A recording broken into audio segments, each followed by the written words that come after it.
Hello, I'm in a 2018 Hyundai Elantra and today I'm going to show you to open the hood. So first go to the driver's side, you'll find this lever, it'll pull. That pop was the safety releasing.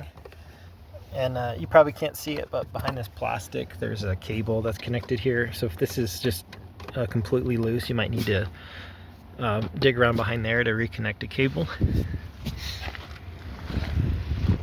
But you should see that the hood's slightly loose now. And then I'll reach around right here. We're going to push and lift. So push and lift. And we're going to use this little arm. Nice thing to hold it up for you. Here's what that lever looked like. Check for any debris in here that needs cleaned up, anything bent out of place. And here's what the top looked like where it was hooked onto.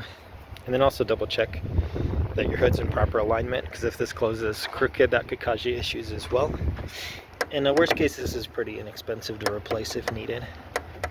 But I hope it's helpful. Hope you have a wonderful day.